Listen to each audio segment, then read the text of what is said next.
জুনায়েদ বাগদাদীকে যা বলে, এই জুনায়েদ, আমারে কি আল্লাহ মাফ করবো না নাকি? জুনায়েদ বাগদাদী বলে, কামডা কইরা ফেলাইলেই তো হয়। হ্যাঁ, কামডা কইরা ফেলাইলেই তো হয়, সেজদাটা দিয়ে দিবেন। শয়তান বলে, কি জুনায়েদ, আমি তোমার মনে করছিলাম তুমি আলেম মানুষ, তোমার জ্ঞান বুদ্ধি এলেম কালাম কিছু আছে, এখন দেখি তোমারও কোনো জ্ঞান বুদ্ধি নাই। কে কয়? কে কইতেছে এই কথাটা? কারা কইতেছে? জুনায়েদ বাগদাদীরে বলতেছে, আমি জানতাম তুমি একটা আলেম মানুষ, বড় মুহাদ্দিস, মুফতি সাহেব, বুজুর্গ মানুষ, এখন দেখি তুমি আস্ত একটা জাহেল, তুমি একটা মূর্খ। কেন মানে মূর্খ কও? তুমি গায়রুল্লাহরে সেজদা দেওয়া যে শিরক, এটাই তুমি জানো না। কি কইছে? সেজদা একমাত্র কার জন্য? জোরে আওয়াজ করে বলেন, সেজদা কার জন্য? আল্লাহ ছাড়া আর কাউরে সেজদা দেওয়া যাবে? জোরে আওয়াজ করে বলেন, যাবে? আল্লাহ ছাড়া কেউ যদি কবরে সেজদা দেয়, ঈমান থাকবো না যাইব? মানুষের পায়ে যদি সেজদা দেয়, ঈমান থাকবো না যাইব? গাছেরে মাছেরে যদি সেজদা দেয়, ঈমান থাকবো না যাইব? কারণ সেজদা কার? সেজদা আল্লাহর জন্য, গায়রুল্লাহকে সেজদা করা শিরক। জুনায়েদ বাগদাদী কি বলে? হ্যাঁ হ্যাঁ জুনায়েদ, গায়রুল্লাহরে সেজদা করা শিরক, এটা তুমি জানো না? এত বড় জাহেল তুমি? না, আমি জাহেল না। গায়রুল্লাহরে সেজদা করা যাবে না, কিন্তু তোমার উপরে তো আল্লাহর হুকুমই হইল আদমরে সেজদা করা। এখনো তো ওই হুকুমটাই তুমি মানলা না। সেজদা তো আসল না, হুকুমটা হলো আসল। কারণ রোজার মাসে হালাল পানীয় পান করি নাই, কারণ নিষেধ কার? আজান দেওয়ার সাথে সাথে আর না খেয়ে বসে থাকি নাই, খাবার খেয়েছি, আদেশ কার? রাতের অন্ধকারে সেহরি করেছি, নির্দেশটা কার? সেহরি আর ইফতার মাকসাদ নাকি আল্লাহ পাকের হুকুম মানা মাকসাদ? আল্লাহর হুকুম মানা মাকসাদ। তোমার উপরে নির্দেশ তো আদম রে সেজদা করা, আল্লাহর হুকুম, এটা তোমার উপরে। তার মানে তুমি আল্লাহর হুকুম মানো নাই, তুমি আল্লাহর হুকুম মানো নাই। তবে শয়তান বড় বড় আলেমদেরকে বেশি বেশি সময় দিয়ে তাদের ঈমান নষ্ট করার জন্য চেষ্টা করছে। যেমন ইমাম ফখরুদ্দিন রাজি রহমতুল্লাহ আলাইহি, উনাকে ঘন্টার পর ঘন্টা সময় দিয়ে শয়তান চেষ্টা করছে মরণের আগে ওনার ঈমানটা নষ্ট করতে। শয়তান 100 দলিল দিছে, ফখরুদ্দিন রাজিকে 100 দলিল দিছে, আল্লাহ নাই। নাউজুবিল্লাহ বলেন। আল্লাহ আছে না নাই? জোরে বলেন, আরো জোরে আওয়াজ করে বলেন, আল্লাহ আছে না নাই? কয়জন কয়জন আল্লাহ বলুন আওয়াজ করে, লা ইলাহা ইল্লাল্লাহ। জোরে আওয়াজ করে বলেন, লা ইলাহা ইল্লাল্লাহ। আল্লাহ আছে না নাই? কিন্তু শয়তান বলে আল্লাহ নাই। ফখরুদ্দিন রাজির কাছে 100 দলিল দিছে, আর ইমাম ফখরুদ্দিন রাজি 100 দলিলকে কাটছে। সাকারাতুল মউত চলছে, ঠিক এমন সময় ওনার শায়েখ, ওনার উস্তাদ ওনার ঘরের ভেতরে ঢুকে বলে, শয়তানের লোকে গল্প করে সময় নষ্ট করতেছো কেন? পরে বলে দাও, সবকিছুর দলিল লাগে না, বিনা দলিলে আল্লাহ এক। এই বিশ্বাসের নামই ঈমান। বলো তাকে। ফখরুদ্দিন রাজি বলে, বিনা দলিলে আল্লাহ আছে, আল্লাহ এক। বাস লা ইলাহা ইল্লাল্লাহ উচ্চারণ করছে, আর ফখরুদ্দিন রাজি জান্নাতে চলে গেছে, মৃত্যু হয়ে গেছে। শয়তান 3 সময় ধোঁকা দেওয়ার জন্য পেরেশান হয়ে যায়। একটা হলো জন্মের সময়, আর একটা হলো মানুষ যখন ইবাদত করে, ইবাদতের সময়। আর একটা হলো মরণের সময়। আপনি আমি যখন ইবাদত করি তখন শয়তান ইবাদত নষ্ট করার জন্য দেখবেন নামাজে দাঁড়াইছেন, নামাজ পড়তেছেন, দেখবেন নামাজে দাঁড়াইলে যত বুইলা যাওয়া কথা আছে সব স্মরণ হয় না?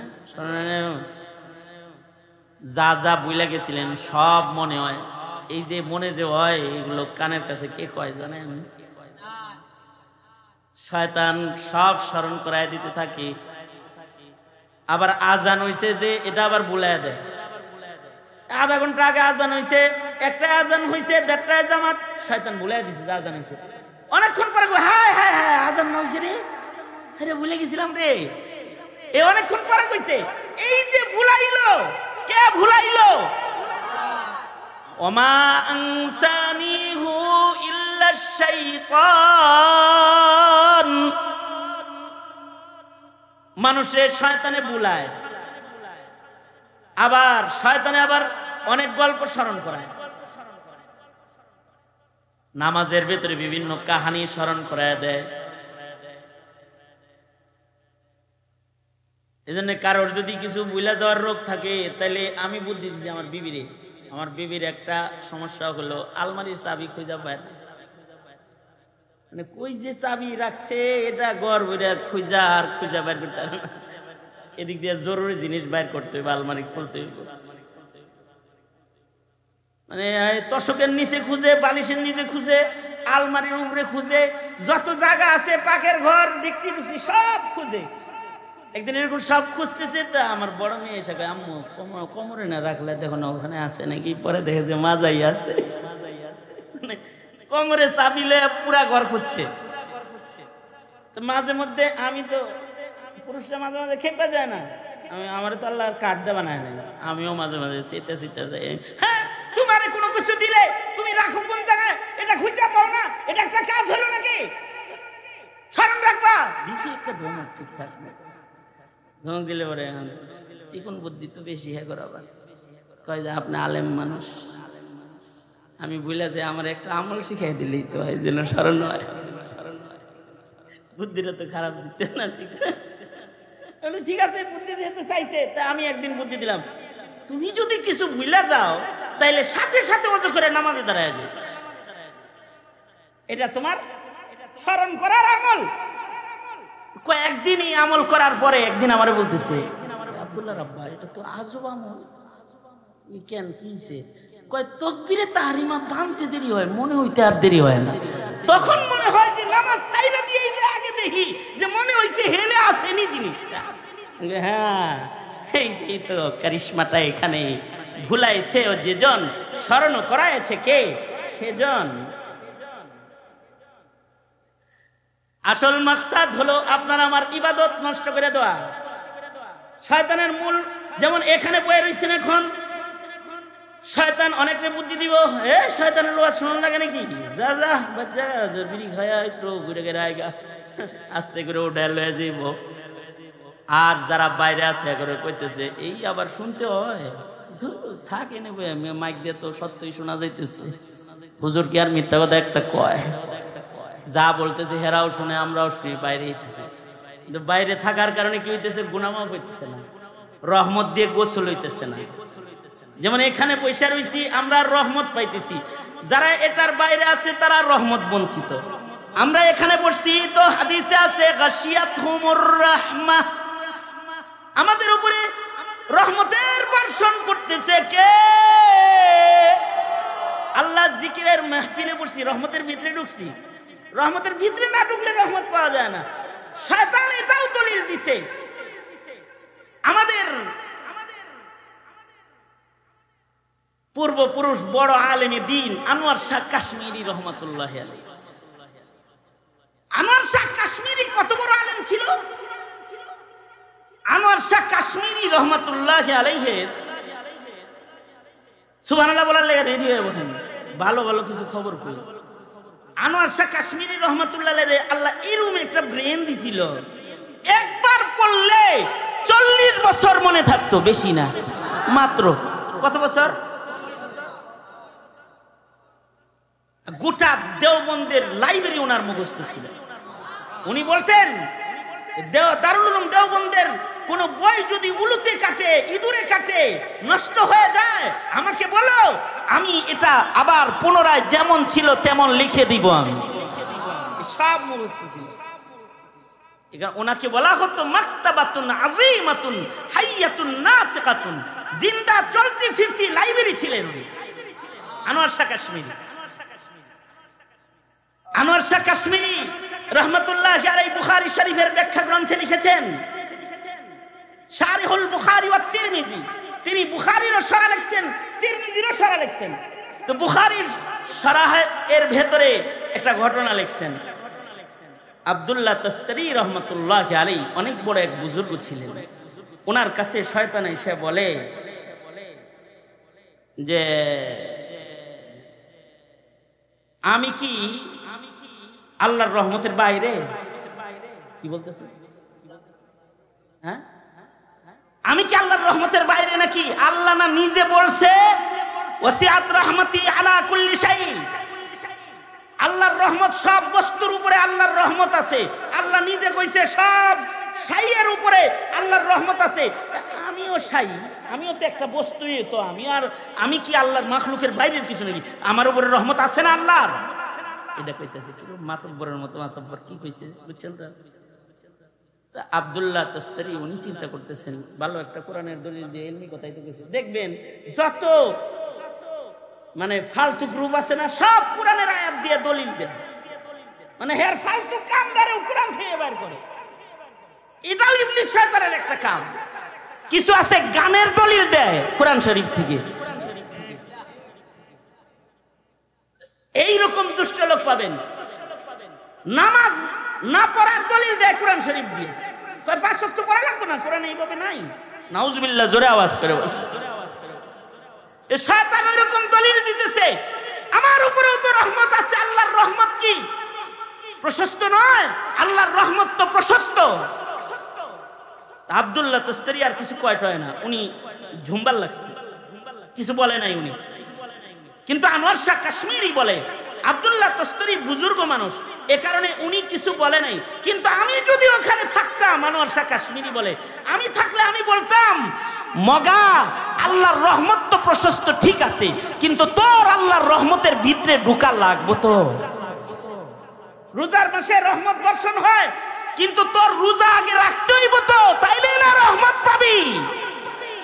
তাছাড়া তো তোর উপরে বর্ষিত হবে গাযাবুর রহমান, আল্লাহর রাগ আর গুসা বর্ষণ হবে। ইনদা সিদরাতিল মুনতাহা ইনদাহা জান্নাতুল মাওয়া। সিদরাতুল মুনতাহার কাছে হলো জান্নাত, জান্নাতুল মাওয়া যেটা সিদরাতুল মুনতাহার কাছে লাগানো। জান্নাত তো সিদরাতুল মুনতাহার উপরে। সিদরাতুল মুনতাহা জমিন থেকে কত দূর?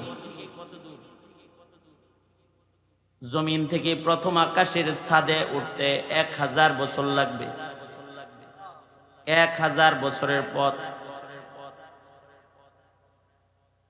প্রতিটা আসমানের মাঝখানে ফাঁকা জায়গা। জমিন থেকে আসমান 500 বছরের পথ। এক এক আসমানের দৈর্ঘ্য 500 বছরের পথ।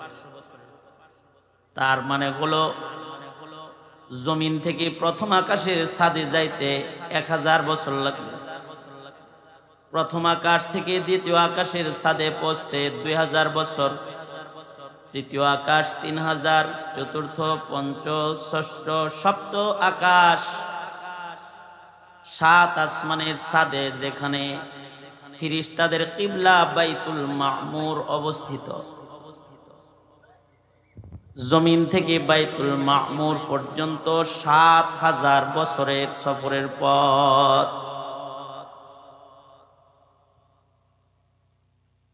বাইতুল মামুর ফেরেশতাদের কিবলা, এটা আসমানের মিডল পয়েন্টে। আমাদের কাবা যেমন জমিনের মিডলে, বাইতুল মামুরটা আসমানের মিডলে। 7 আসমানের উপরে এটা আছে ফেরেশতাদের কিবলা। সিদরাতুল মুনতাহা পর্যন্ত ফেরেশতাদের যাতায়াত এরিয়া হযরত জিবরাইল সিদরাতুল মুনতাহায় গিয়ে এবার বললেন, এখান থেকে আমার সীমানা শেষ, আপনি যাবেন, আমার সীমানা এই পর্যন্ত। ফেরেশতাদের যাতায়াত এই দিকে আছে।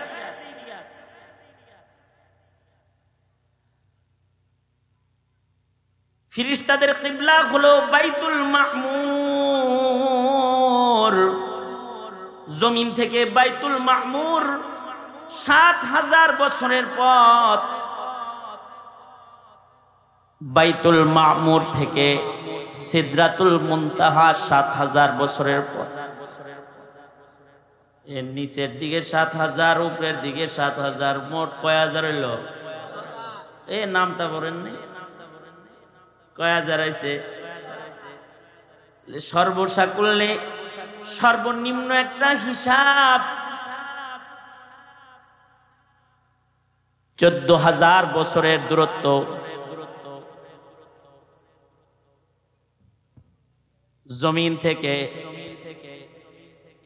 এদিকে চলে আস।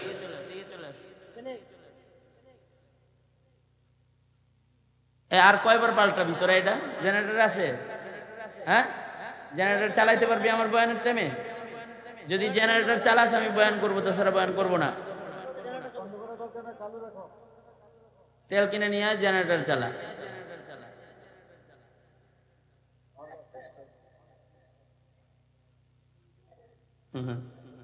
ঠিক না? হ্যাঁ, এমনি আমরা বসলে বিদ্যুৎ অফিসে যেগুলো আওয়ামী লীগের চেলা টেলা থাকে, ওগুলোর হাত এমনি নড়ে চড়ে বেশি।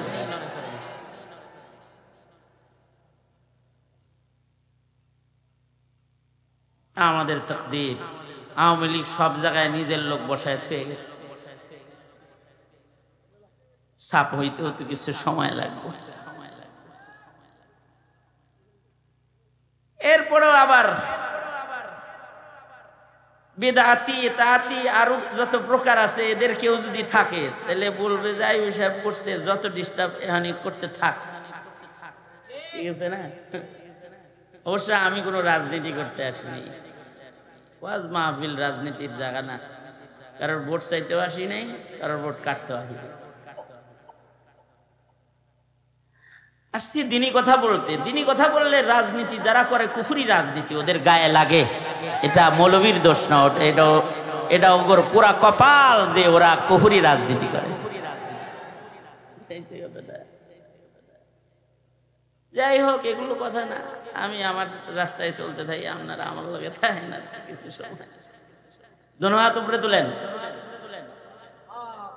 নাড়াচাড়া দেন। ভালোই তো, আত্মাও তো ভালোই, সবার সোজা করেন না। দেখি মুখটাও ভালো আছে কিনা। জোরে আওয়াজ করে বলেন সুবহানাল্লাহ, আওয়াজ করে বলেন আলহামদুলিল্লাহ, আওয়াজ করে বলেন লা ইলাহা ইল্লাল্লাহ, আওয়াজ করে বলেন আল্লাহু আকবার। হাত নামান। এই যেমন আমার দিকে ছিলেন,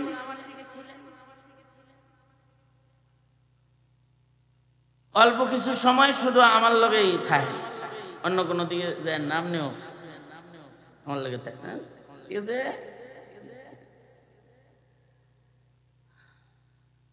শুরু করতে পারি? আমার কি বয়ান বন্ধ করে আপনাদেরকে আবার আমার দিকে করতে হইব? এই শেষবার আমার দিকে করলাম, আবার যদি দেখি কেউ অন্য দিকে গেছেন তাহলে আমিও ঢাকার দিকে যাবো, ঠিক না?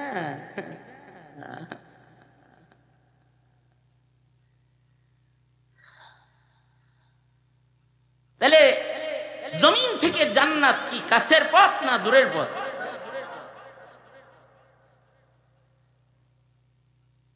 পথের মধ্যে ডাকাত আছে, দুশমন আছে, আমাদের রাস্তাঘাটে দুশমন নাই। জান্নাতের পথেও দুশমন আছে। জমিন থেকে জান্নাত পর্যন্ত যাইতে দুশমন আছে, দুশমন। দুশমনের খপ্পরে যদি কেউ পড়ে যায় তাহলে তার জান্নাতে যাওয়া বাদ, জান্নাতে সে পৌঁছতে পারবে না। এজন্য দুশমন থেকে নিরাপদে চলতে হবে।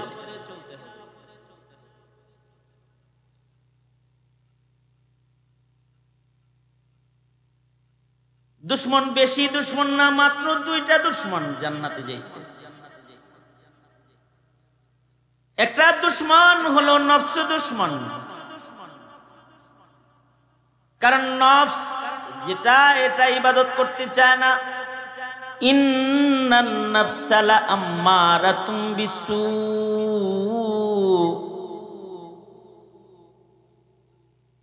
নফসের হাকিকত হলো নফস গুনাহ করতে চায়। নফসটা একটা দুশ্মন। আর একটা দুশ্মন হলো আজাজিল, শয়তান দুশ্মন। মোট দুশ্মন কয়টা হইল? এই দুই দুশ্মনের কারণে বান্দা দোজখে পড়ে। এই দুই দুশ্মন থেকে যারা সাবধান, ওদের জান্নাত নিরাপদ হয়ে যাবে। এই কারণে আমাদের এক বুজুর্গ বলে, জান্নাত বেশি দূর না, জান্নাত মাত্র 2 কদম। জমিন থেকে জান্নাত মাত্র 2 কদম। তবে কদম দুইটা শয়তানের গাড়ে রাখতে, শয়তানের কথা না শুই না, শয়তানের মাথার উপরে পাড়াই খেজে চলবে। এক পা রাখবে নফসের উপরে, আর এক পা রাখবে আজাজিল শয়তানের মাথার উপরে। 3 নাম্বার কদম যেটা ফেলবে এটা পাবে আল্লাহর জান্নাতের ভেতরে। তাইলে কি রাস্তা কি লম্বা রইল না খাটো হয়ে গেল? মাত্র 2 কদম হয়ে গেল।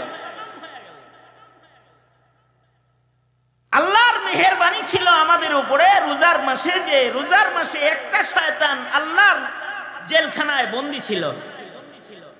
একটা শয়তান আল্লাহর জেলখানায় বন্দী ছিল। আল্লাহ যেহেতু শয়তানরে জেলে দেয় মাসে 1 মাস, বছরে 1 মাস জেল দেয় কারে? শয়তানরে। তাহলে আল্লাহর সুন্নত হলো শয়তানরে জেলে দেওয়া।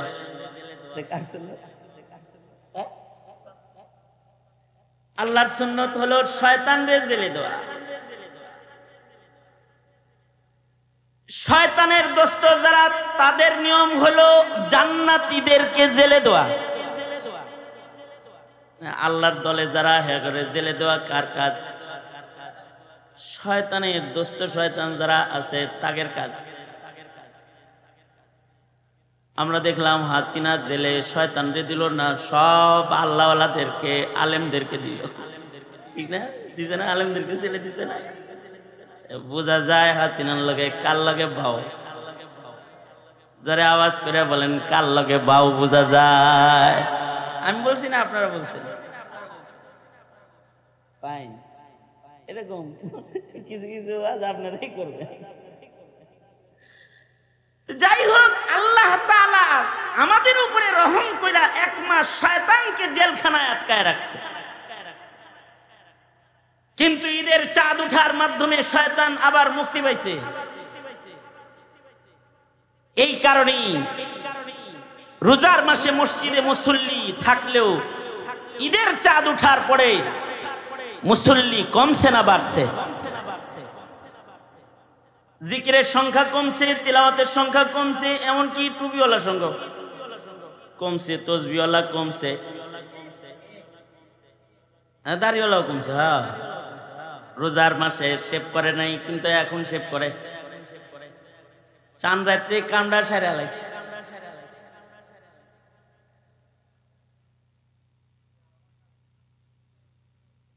তুমি কথা কইতে পারবে না, আওয়াজ হয় তুমি, তুমি শুনবা। রোজার মাসে ইবাদত বেশি করছে,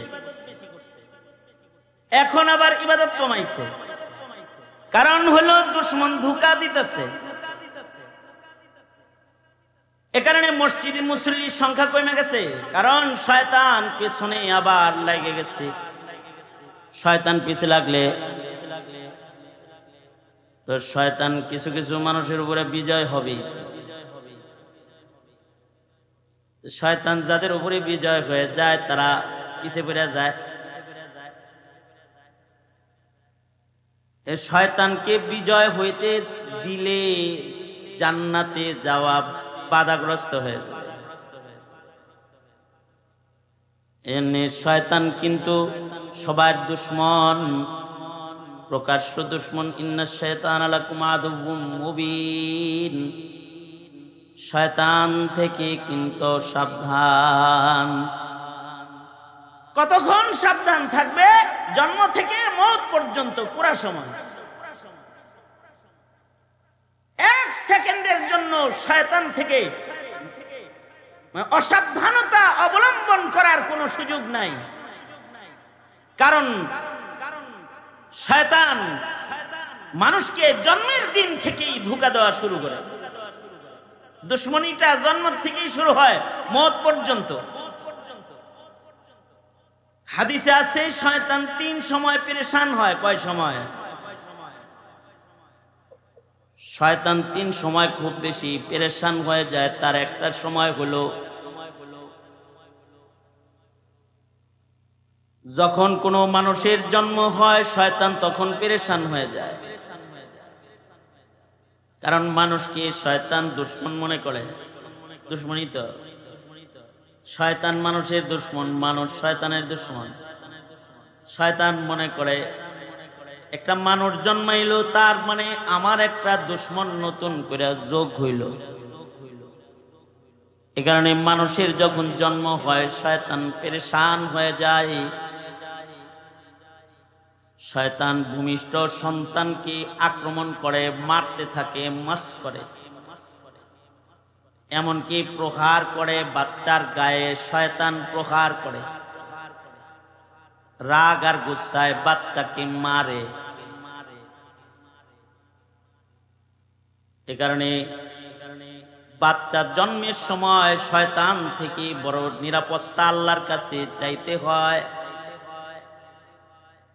শয়তান যদি কোনো বাচ্চাকে মাস করে তো বাচ্চা অনেক সময় বিকলাঙ্গ হয়ে যায়, অসুস্থ হয়ে যায়, পাগল হয়ে যায়। শয়তান মাস করে তো শয়তান মাস করলে পরে বাচ্চার উপরে শয়তানের আসর পড়ে, তাসির পড়ে যায়। এ কারণে শরীয়তে ইসলামে শয়তান তাড়ানোর যন্ত্র হলো আল্লাহর নামের তাসবিহ।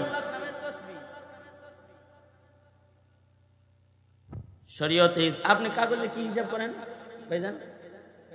ওটার আওয়াজ পাইতো, পাতা উল্টে দিয়েছেন, হুদাই আওয়াজ আসতেছে, ডিস্টার্ব করেন।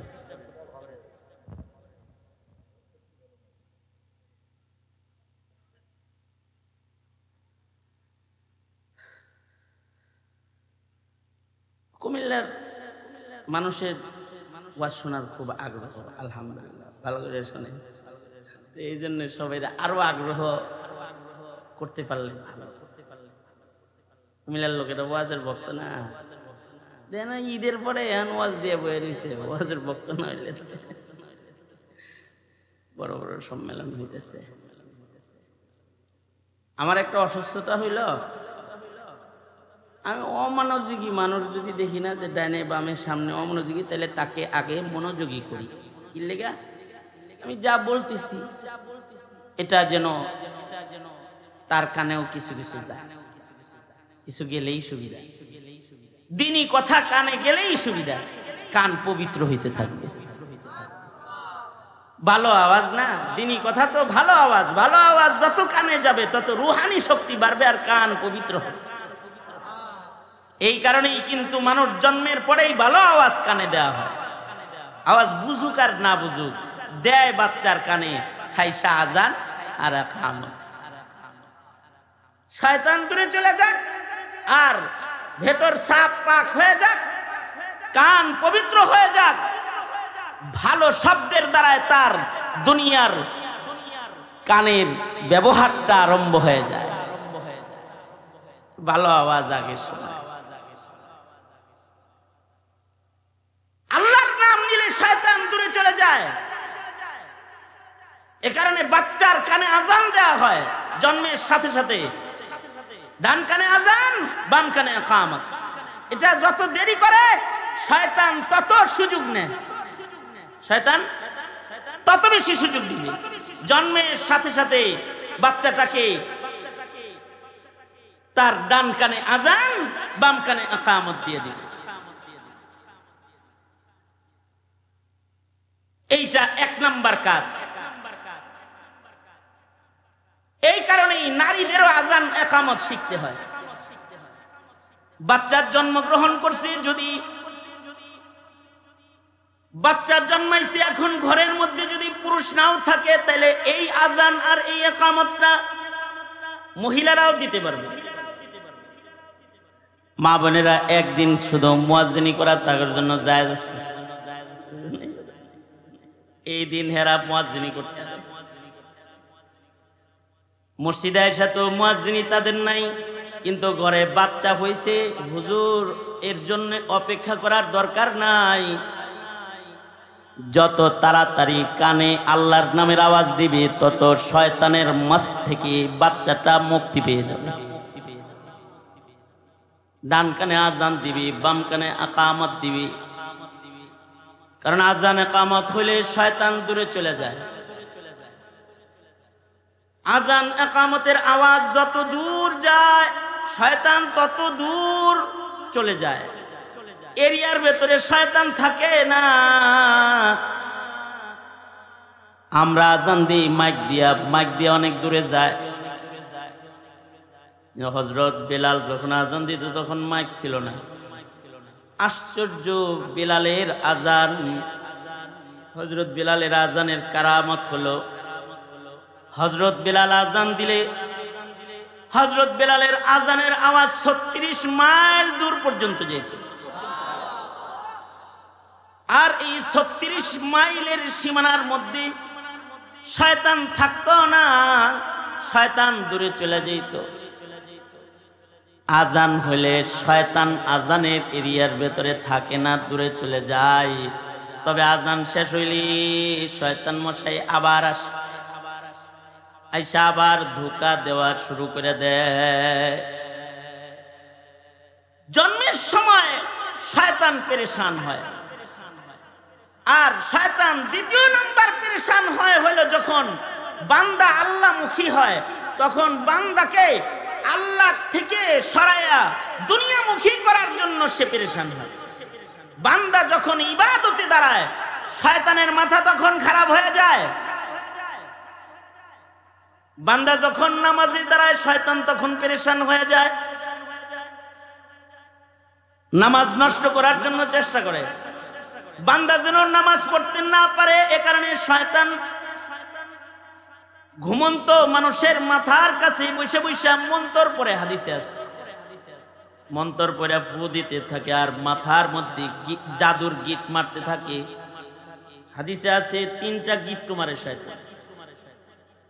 গিট মেরে সে মন্ত্র পড়ে দোয়া করতে থাকে, তোর ঘুম লম্বা হোক, শুনিস না কিন্তু আজানের আওয়াজ শুনে আবার উঠতে যাইস না, ঘুমটা লম্বা হোক, এমন মাথার কাছে বসে বসে শয়তান বলতে থাকে। এমন কি এক হাদিসে আছে শয়তান কানের ভেতরে পেশাব করে দেয়। মানুষের কানে শয়তান পেশাব করে কেন? যেন সে আজান শুনতে না পায়। তবে আল্লাহর রাসূল আমল শিখাইছেন যে আমলগুলো করলে শয়তানের পেশাবের আসরও দূর হয়ে যায়, যে আমলগুলা করলে শয়তানের দেয়া গিট যেগুলো মারে ওগুলোও খুলে যায়, থাকে না। ঘুম থেকে জায়গা যদি কেউ আল্লাহর নাম লয় আর দোয়া পড়ে ফেলায়, ঘুম থেকে জাগ্রত হওয়ার দোয়া যদি কেউ উচ্চারণ করে, তাইলে শয়তানের 3 গিট্টুর 1 গিট্টু খুলে যায়। আলহামদুলিল্লাহিল্লাযী আহইয়ানা বা'দামা আমাতানা ওয়া ইলাইহিন নুশুর। ঘুম থেকে জায়গা আল্লাহর নাম লইছে আলহামদুলিল্লাহ। ওগো আল্লাহ, এই ঘুম শেষ ঘুম আপনি বানান নাই, আমি তো ঘুমায়া মরে গেছিলাম, আপনি দয়া করে আবার আমারে জাগাইছেন। আলহামদুলিল্লাহিল্লাযী আহইয়ানা বা'দামা আমাতানা। ঘুমটা এক প্রকারের মওত, এটার থেকে আমারে আপনি জাগাইছেন, আপনার শুকর। ওয়া ইলাইহিন নুশুর, কবরে যেদিন ঘুমামু ওই ঘুমও শেষ ঘুম না, এরপরে আপনি আবার আমারে জাগাইবেন, আপনার কাছেই তো জায়গা আবার দাঁড়াইতে হইবে। এই দোয়া যখন বান্দা পড়ে, দোয়া পড়ার সাথে সাথে বান্দার শয়তানের এক গিট খুলে যায়। এই কারণে মাদ্রাসার ভেতরে ছোট ছোট বাচ্চারা যখন ঘুম থেকে জাগে, ওস্তাদেরা ছোট ছোট বাচ্চাদেরকে দোয়া পড়াইতে থাকে, উঠতে থাকে আর দোয়া পড়াইতে থাকে। দোয়া পড়ো, দোয়া পড়ো। আলহামদুলিল্লাহিল্লাযী আহইয়ানা বাদামা আমাতানা ওয়া ইলাইহিন নুশুর। আমরা আমাদের ঘরে বাচ্চাদেরকে ট্রেনিং দিই, তো ট্রেনিং দিলে যখন পড়ার অভ্যাস হয়ে যায় আর বলা লাগে না। এক সময় বাচ্চা নিজেই বলে, ডেলি বলে এমন লাগে আমি পড়ছি না, অভ্যাস হয়ে গেছে যে এখন ঘুম থেকে উঠে একাই দোয়া পড়ে। আমাদের একটা বদ অভ্যাস আছে, সেটা হলো আমরা ঘুম থেকে উঠা ওযু করি না, বড়রাও করে না ছোটরাও করে না। লাগে যেন ওযু খালি নামাজের সময় করা, ইবাদতের সময় করে না। ওযু ওযু সব সময়ের আমল, সার্বক্ষণিক একটা আমল হলো ওযু। যারা ওযুর হালতে থাকে তাদের সাথে শয়তান পারে না, পবিত্র মানুষের সাথে শয়তান পারে না। অপবিত্র মানুষের লগে শয়তান বিজয় অর্জন করে। এ কারণে ওযু খালি ইবাদতের আগে করবে তা না, ঘুম থেকে উঠাও আগে ওযু করবে।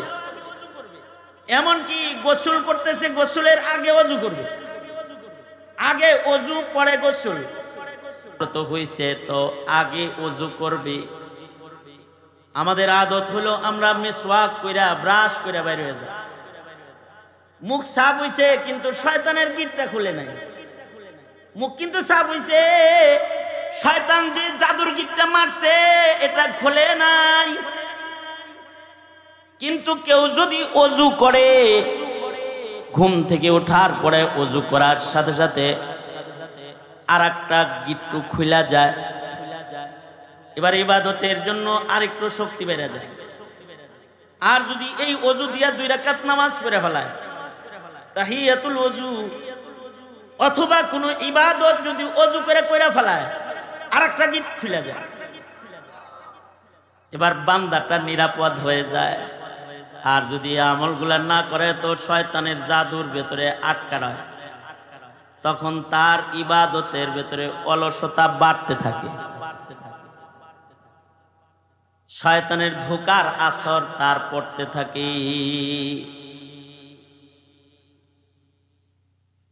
শয়তান মানুষের ইবাদতকে নষ্ট করার জন্য সব সময় কাছাকাছি অবস্থান নেয়। এই যে এখানে আমরা বসছি, এ কারণে মজলিসের সুন্নত হলো ফাঁকা জায়গা রাখবে না, ফাঁকা পাইলেই ওখানে কে বইব, ওই উনি বসে পড়বো। কিন্তু আমরা যখন নামাজে দাঁড়াই তখন শয়তান আমাদের বাম পাশে দাঁড়ায় যায়, বাম পাশে শয়তান দাঁড়ায়। কি লেগে দাঁড়ায়? নামাজ পড়ার লেগা। এ কথা কন নাকি, নামাজ পড়তে দাঁড়ায় শয়তানে? শয়তান সেজদা দিতে দাঁড়ায় না, না, সে তো সবচেয়ে অপছন্দ করে সেজদা। এই সেজদা না দিয়েই তার উপরে লানতের তখ্ত। এ কারণে সেজদার সাথে তার সবচেয়ে বেশি দুশ্মনী, সেজদার সাথে নামাজির লগে তার সবচেয়ে বড় আদাওয়াতি। আশ্চর্য বিষয় হলো, সে যার কাছেই গেছে যে আল্লাহ আমারে ক্ষমা করবো কেমনে, সবাই বুদ্ধি দিছে সেজদা। যেমন মুসা আলাইহিস সালামের কাছে যায় বলে, আল্লাহ আমাকে মাফ করবে না, যাও আদমের কবরে একটা সেজদা দাও, আল্লাহ বলছে মাফ করে দিই। জীবিতটারে দেই নেই আর মরাটারে দিব না। শয়তান জুনায়েদ বাগদাদির কাছে গেছে। জুনায়েদ বাগদাদি কে যায় বলে, এই জুনায়েদ, আমারে কি আল্লাহ মাফ করবো না নাকি? জুনায়েদ বাগদাদি বলে, কামডা কইরা ফেলাইলেই তো হয়। হ্যাঁ, কামডা কইরা ফেলাইলেই তো হয়, সেজদাটা দিয়ে দিবেন।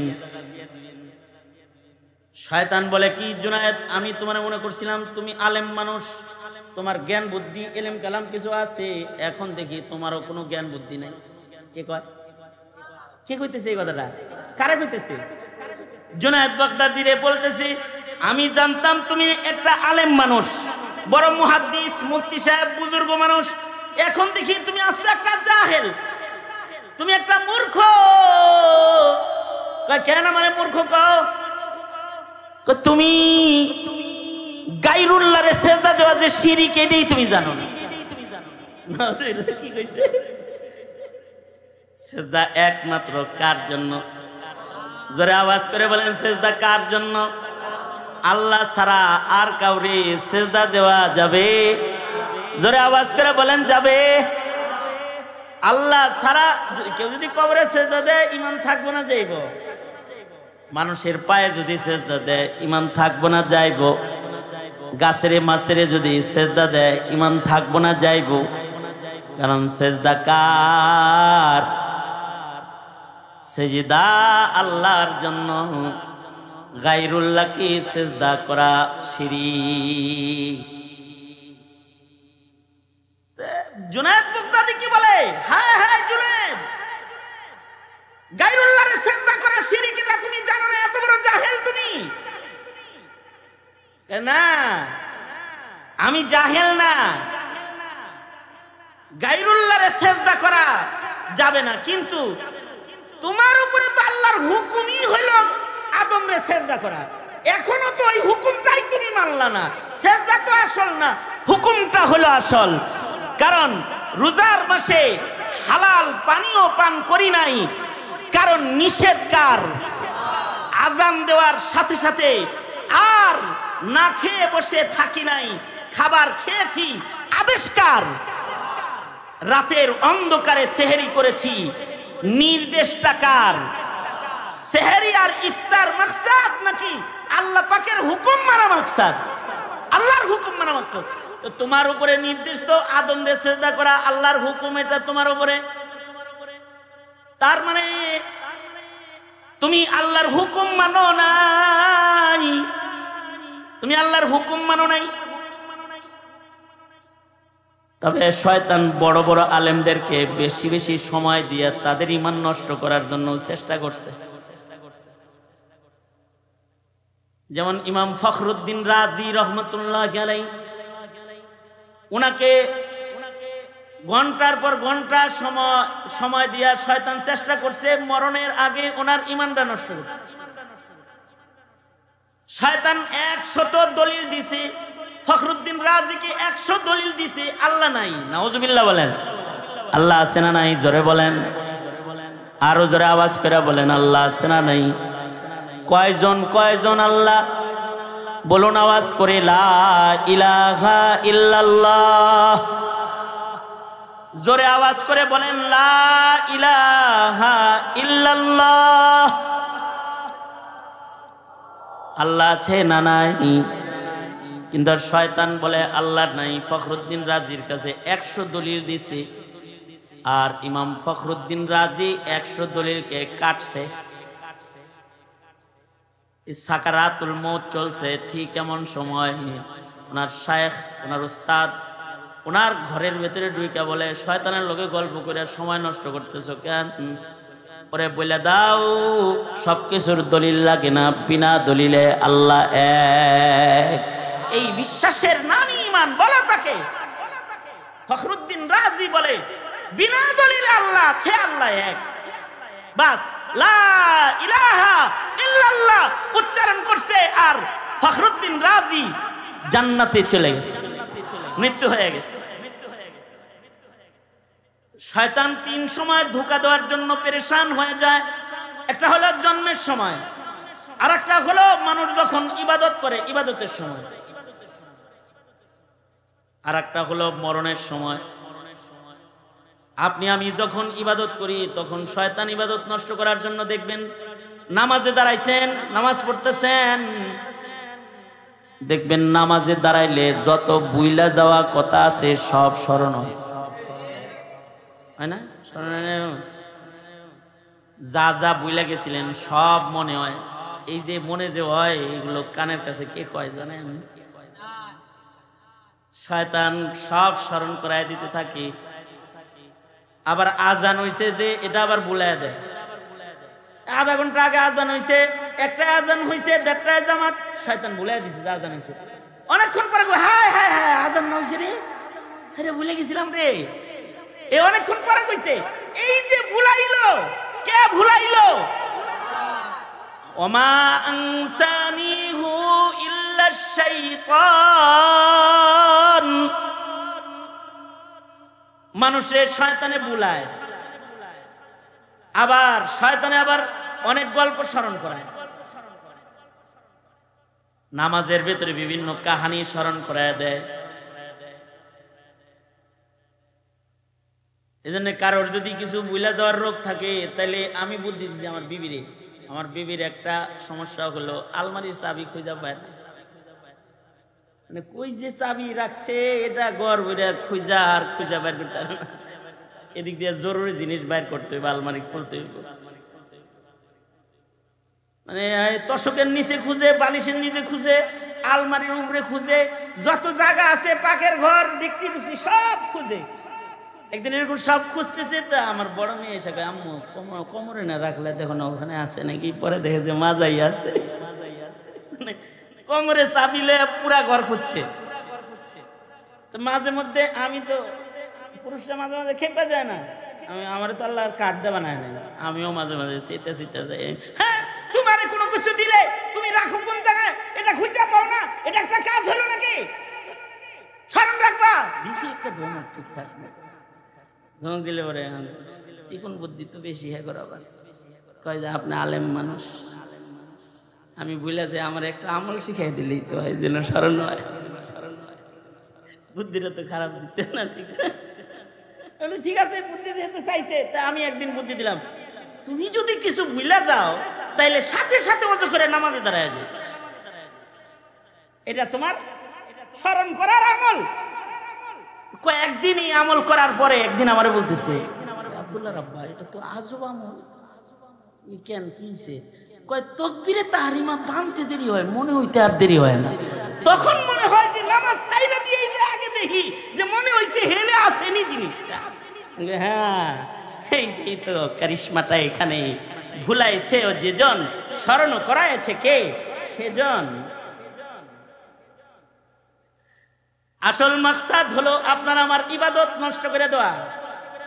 শয়তানের মূল, যেমন এখানে বয়ে রয়েছেন এখন, শয়তান অনেকরে বুদ্ধি দিব, শয়তানের ওয়াজ শোনা লাগে নাকি, যা যা বাচ্চা বিড়ি খায়া একটু ঘুরে ঘুরে আইগা, আস্তে করে ওটা লয়ে যাইব।